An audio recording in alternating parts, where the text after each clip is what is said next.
Hey everybody, this is my new deep sand bed tank, and as much as I don't want to do it, we're going to have to do a water change tonight. The reason I don't want to do it is I'm trying to wait and see if the nitrate in this tank accumulates. So far it is not, or at least it's not accumulating in any way that I would expect it to accumulate. It's accumulating very, very slowly. I do have some nitrate in the tank, but for the stocking load and the amount I feed this tank, it should be much, much higher than it is. And so far, the only way I have to account for that is the deep sand bed.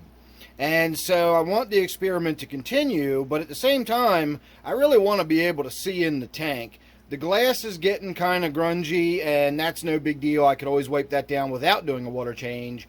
But the water itself is just getting so full of tannin or tannic acid that it's nigh on a black water tank at this point. I mean, we gotta get a little darker, reduce the flow and the lighting a little bit, and we would pretty much have a black water tank. So I'm going to reduce the tannin by doing a fairly large water change. I'll probably just pull 5 gallons out with all the rocks and everything in there. That'll amount to about a 50% water change, maybe a little less than a 50% water change, or more. I don't know. We're going to just reduce it so I can get the water nice and clear again, and we'll sort of start the process over.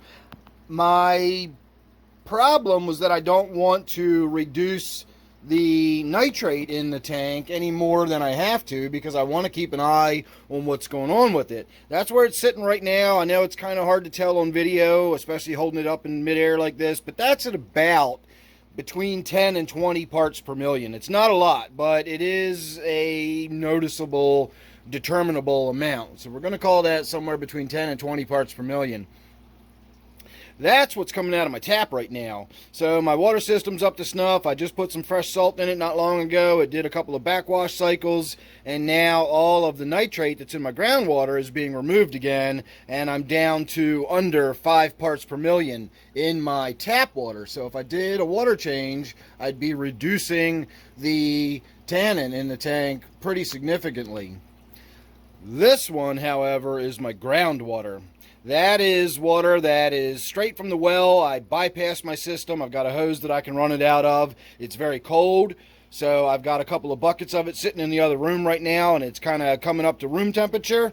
So that's what's in the tank right now, and then that's what we're going to be doing the water change with. So I'm actually going to be adding some nitrate to the tank. So it'll be interesting to do this one. This will be my first before and after video where we actually have more tannin on the more nitrate on the after part of the video than we do on the before part. So what I'm going to do is save a sample of this water, and then when we do the before and after, I will use the water. I'll do a fresh test of this water alongside a fresh test of the water from after the water change as well, so we can see 2 fresh tests side by side, and then hopefully on the other side of this video we'll get to see a little better look at my PetSmart German Blue Ram. I do have a German Blue Ram upstairs that I paid a lot more money for, or in theory would have paid a lot more money for had I paid for it. But that's a $30 Ram. This is an $8 Ram, and we're going to see if there's any kind of difference in the long run, including longevity. So there you go, everybody. I know that was sort of a long-winded preamble for your before part, but we're going to call that your before. And there's your after. So I did indeed reduce the tannin by quite a bit, and I also raised the nitrate by a significant amount. You can see right here is the before and after. Might be a little bit difficult to tell holding it up this way, but you can see the vial on the right here is much darker than the vial on the left, and this is actually the after.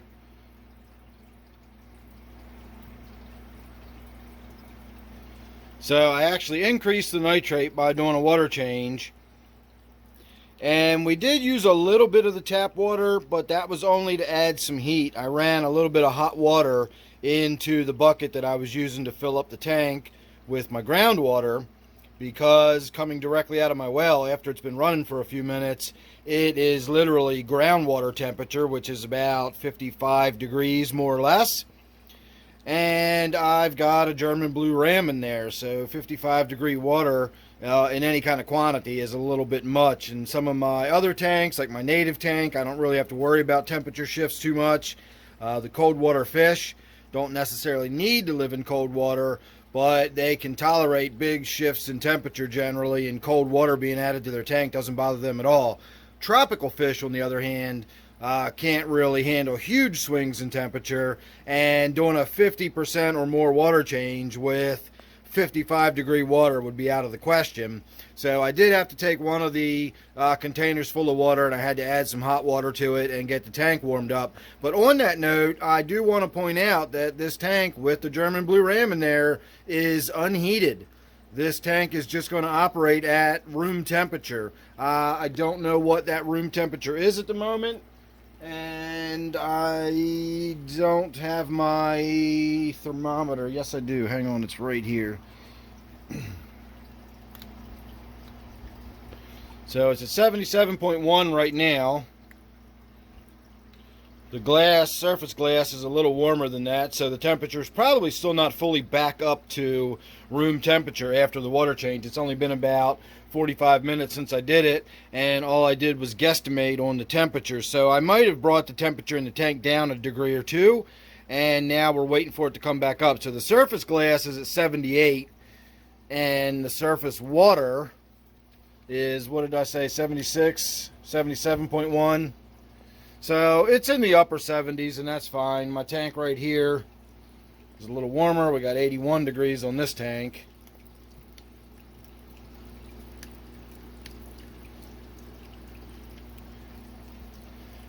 So we'll give it some time. The temperature on this tank will come up a little bit too. And finally, I will give you a look at just how tannin stained that water is that we removed from there. That looks like tea. Weak tea, I'll grant you, but it looks like tea. So there you go. Make sure you're subscribed and follow along. We're going to see what happens with the nitrate level in this tank now that I've increased it from a water change. I suspect that over the next week or so, the nitrate at worst is going to stay the same. But if my experience so far is anything to go by, I think that nitrate is going to start slowly coming down. And I'm really surprised if it is, just because of that deep substrate right there. That's about 5.5 inches deep. And if it is because of that, I'll have to say that established very quickly. Everything I've learned and heard says that it's going to take about 6 months for that to really establish a good denitrifying cycle. And I have not had this tank up and running but for a couple of months now. And I've only had fish in it for, I don't know, probably measure it in weeks.